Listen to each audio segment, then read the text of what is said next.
Hey friends, welcome to today's video. Today we're going to be talking about all the luxury products that I have and my thoughts on them. And spoiler alert, I like them all, and I was thinking, why is that? And I realized why that is. One, I don't own a ton of luxury makeup products. When I'm using the word luxury, I'm talking about like really expensive. I'm not talking about like MAC or Fenty or even some Charlotte Tilbury. I have a decent Charlotte Tilbury collection, and I only included one product in here because I felt like the price on this was very luxury. So I don't really have a ton of luxury collection. And I guess if I've purchased things in the past that I didn't like, I probably returned it because I don't like to spend a whole lot of money on makeup that I don't like. So I'm going to share with you everything that I own. There's really not that much. And I'm going to give you kind of my thoughts on each product. This was an interesting little exercise because, again, I was looking for products that are just like, I don't want to use the word excessively priced high because that's silly, but you know, just when compared to like the rest of my collection is just like really up there. So you'll see as we get going, but let's go ahead and get started. I have them in order. We're going to start, and I realize most of these products are skin products, like complexion products, because I feel like if you're going to invest a lot in a product, for me, that's kind of what I gravitate towards. But I only have two foundations that I felt like fall into this category. The first is the Mera Soft Fluid Foundation. This retails for $120. This was on my wish list for, gosh, probably a year or so. I wanted it so bad. I had it added to my cart so many times, but I just couldn't bring myself to do it. And then I bought it at a Sephora sale once. I think I bought this when I was in New York, actually. And I can blame it on the 2 glasses of wine. I don't know. But I bought it and I love it. I'm still in my first bottle. I haven't replenished this yet. Will I replenish it? See, there's the thing. If I didn't do YouTube videos and I just was someone that had 1 or 2 or 3 foundations like most people, I probably would repurchase it because I know I'd use it all the time. But because I literally have, I don't know how many foundations over there, a ton, that's why I'm only hesitant to say I would definitely repurchase this. Yes, I would repurchase this. Will I repurchase this as soon as it runs out? I don't know, just because I have so many others, but I love it. It's so good. Is it worth, honestly, it's so hard for me to say like, these are worth it because, you know, it's a lot of money for makeup, but they did not disappoint me. And I had very critical eyes or very high expectations on all of these products. So, and none of them disappointed. Next product, the KOH GEN DO Aqua Foundation. This retails for $77. They are very different than the Mera. This is a very like dewy foundation. It leaves the skin looking very dewy. I find that you really need to set it with a powder because it doesn't, which I do most foundations, but this one does look wet on the skin to me. It looks beautiful. If you have dry skin, I cannot recommend this foundation enough. I haven't been really wearing this much lately because it is hot and it will not last on my skin in this heat. It's just too hot, but it's such a beautiful natural foundation. It's one, if I had to pick like 3 foundations from my collection that just make my skin look healthy and glowy, this would be number 1 for sure. So those are the only 2 foundations that I have that fall into my luxury purchases, I think. I mean, I have a Dior foundation, but I can't recall the price of that. I'm talking like $77 is a lot. $120, that's a lot, right? So those are the 2. I have 2 powders. The first one is kind of on the fence. It retails for $58, and it's the KOH GEN DO Natural Lighting Powder. It's a loose powder. I really like this. This is a great powder for foundations that have a radiant finish that you don't want to matte away. You know what I mean? Like if you apply a foundation, like let's say this foundation, and you love that radiant glow, and you don't want to put a powder on it that's going to completely cancel it out because then what's the point? This powder is really great. Another one that I have, and I didn't include this in this video, and it might actually fall into the category is the Hourglass one.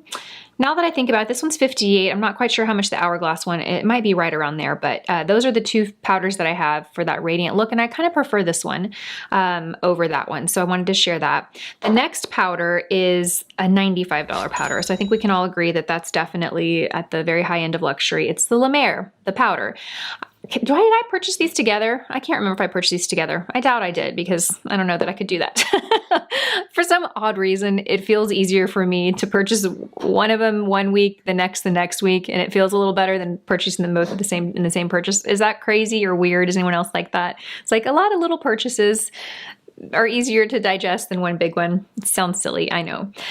This is such a beautiful powder, but I can definitely truly say that I probably would not repurchase this again. Yeah, I don't know. It's a beautiful powder, but it's a $100 powder.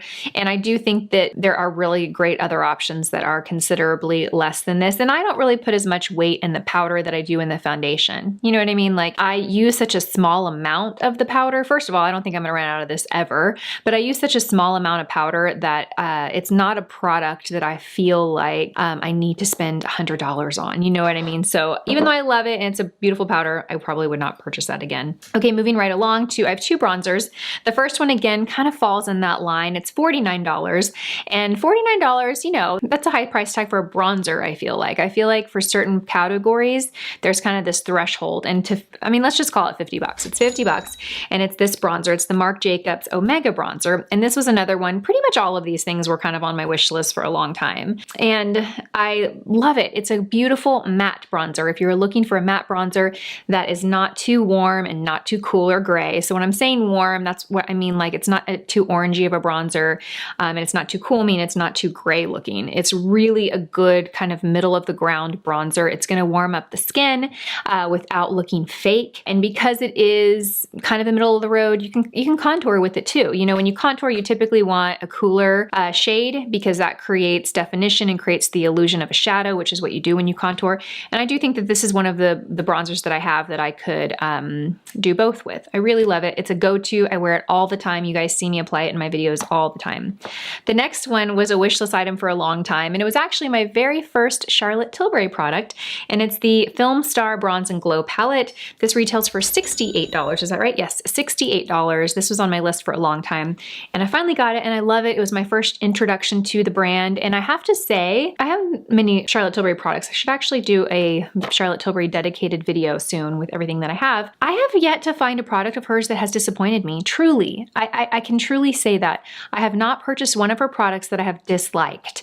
Now, some I have loved and others, you know, are good, but that's probably a standout brand for me. This is no exception. This is a very cool shade. So it says it's a bronzer, but I really use this as a contour. It has a light sheen to it, so it looks really soft on the skin. It doesn't look shimmery or, you know, or shiny, but it is not flat matte. So it has a softer application. It's not gonna be, if you like to contour, but you know, you're starting to contour and you don't want any harsh lines, this is a really easy product to work with. I don't use the highlight a whole lot. When I do, I'll use it on the eyes a lot or lightly on the skin, but I'm not a big highlight girl on most days, but I really do enjoy that product. Okay, I have two concealers and they're actually from the same brand. We'll talk about the first one because the first one is one that I have purchased years ago and I've actually repurchased it a few times. It is the Clé de Peau Stick Concealer.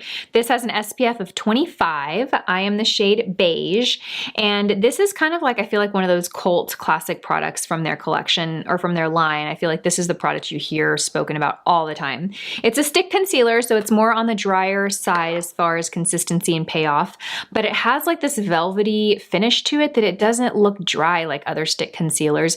It gives really great coverage. It's a great touch-up concealer, I feel like. It blends out really easily. I would say it's more on the fuller coverage side of concealers. It's not a sheer natural concealer if that's what you're looking for. Really dry under eyes, I would probably not recommend this one. It's a stick, just gonna lean itself to being a little drier. But if you wanna give it a try, just know eye cream right before or a little bit of an oil right before you apply it to get a better application.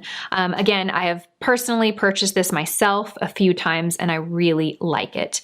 And this retails for $73. That's a lot for a concealer, kind of crazy. The next one is also by Clé de Peau. It is the Corrector. It's called the Radiant Corrector for Eyes.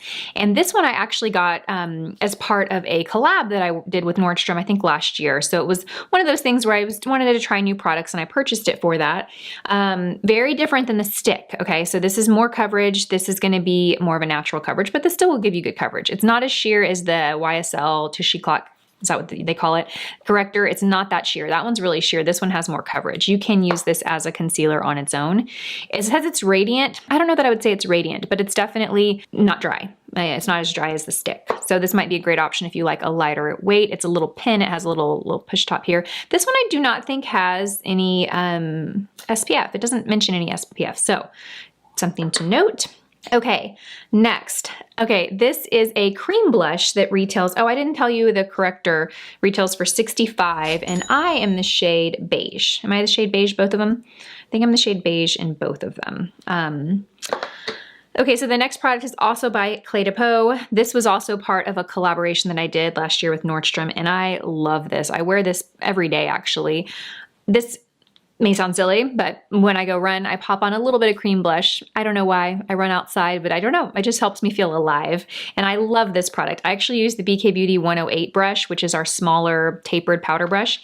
And I dab it in there and I just dab it on the cheeks and it looks, I'm gonna do it right here. And I don't even have a mirror, you guys. I'm just looking at the monitor here. It just looks so natural and you can just sheer it out perfectly. This is the shade, what shade is this? 4. It's number 4. It just looks so natural and healthy. It's little, okay? It comes in this little pot and it is $60. That's a lot for a blush, but I like it. I don't regret purchasing it. Will I purchase it again? I would. Yes, I would. I would purchase it again. But I have found some other great cream blush alternatives. So is it better than some of the others I have? No. So why am I saying I would purchase it again? I don't know. This is crazy talk, but it's just how I feel. Okay, the next product is a $55 lipstick. It is by Tom Ford. This is definitely past the expiration date. I haven't worn this in a while, but I can't bring myself to throw it away. It is the lipstick in the shade Pink Tease. I loved this lipstick. This used to be my go-to lipstick for so long. I love the color of it. It's a matte lipstick, and it's definitely dried out. The texture's changed because it's so old. This is what it looks like. I don't really wear it anymore. This was a splurge for me at the time, especially. $55, beautiful packaging. It feels great. You buy it, you feel like it's like something special. But as far as the formula goes, it's good. Don't get me wrong, it's good. But there are great other formulas. I really love Charlotte Tilbury's lipstick. I think those are probably my favorite, or the Marc Jacobs lipsticks are my 2 favorite lipstick formulas at the moment. So I would purchase one of those before I would purchase this again. Okay, let's hop over to a mascara that retails for $72. It is the Chantecaille Faux Cils Longest Lash Mascara. Now this, I'm gonna blame the wine on because I remember Paul and I went to dinner once. We had 2 glasses of wine and then we walked over to Blue Mercury, which is like a high-end luxury makeup boutique. It's so beautiful. And they had just opened in Austin, so it was like the first time I'd been in. So combined with the 2 glasses of wine and then the first time shopping in this new makeup store that was like beautiful, I was just like, you know, I couldn't control myself. And I was sold this mascara. $72, you guys, and I wear lash extensions, although I don't think I had them at the time. No, I didn't have them at the time. I know why. I had removed my lash extensions. My lashes were in terrible shape, so weak, and I was using lash growth, and the lady told me that this has lash growth serum in it. And so I was like, okay, you know, and so I bought it. It's beautiful. It really is a good mascara. I would not purchase it again though. I wouldn't spend $72 on a mascara, but it is really beautiful. I do remember I was using this daily for about a month or so in combination with my lash growth serum. And I do think that my natural lashes at that time had looked better than they had in years. So I do think there's something to it. There's something to it. $72 though, so there's that. Okay, and the last product is a newer product. This was sent to me as a gift in PR. I did not purchase this, and it's so special. It's the House of SILLAGE lipstick. So the way that it works, it's actually pretty interesting. So when you purchased it, oh, I wish I had the package it came in. It's the most beautiful presentation. It's this white, beautiful box. You open it, and then inside is a lipstick shaped or a bow shaped lipstick holder that's white, like feels like leather. I don't know if it's real leather or not, but you open it and there's a little mirror and then this sits inside of it. So the component is, I think it's $200. I will confirm here on the screen, but you actually purchase the lipstick refills for $30-ish. I think they're $34. So you don't ever toss the component ever. Okay. So you buy this once and then you buy the lipstick shade that you want and it fits right in. And then you have your lipstick. It's beautiful, you guys. It is a very special, I feel like this is a collector piece. It's beautiful. I feel like if you are wanting to buy a very nice gift for someone that loves makeup, it's kind of hard because if you want to buy a gift for someone that loves makeup, they pretty much have everything, right? You know, you go into Sephora and you're like, well, you know, they have that. Is that gonna, but you know, if this is your budget to spend, this would be a great gift idea. And the bow component comes in other colors. I got the yellow one. They also have it, I mean, they have it in tons of colors. They have black, white, pink, blue, I think red, maybe a few others, but this is the formula of the lipstick. Let's talk about that. It's really nice. I don't know the shade that I have, but I'll show you. It is a really pretty, just nude. It's a really pretty, good balance of a like soft peachy pink nude. It has a little bit of a sheen, good color pigment payoff, not matte, not glossy, but very comfortable on the lips. I really like it. So great gift that I was very thankful for. And that's it, you guys. Those are all of my quote unquote luxury priced products. And I hate to say that there's nothing in here that I really can say negative things about because like I said, if I purchased this and didn't like it, you can guarantee I would have taken it back. I don't know. I don't take back makeup a lot of times, but you know, in this case, I probably would. But anyhow, thank you guys so much for joining me in this video. I hope you guys enjoyed it. I would love to know, what are your favorite luxury products? Like, tell me your top 3 favorite luxury products in the comment section below. As always, thank you guys so much for watching, and I will see you all in my next video. Bye, guys.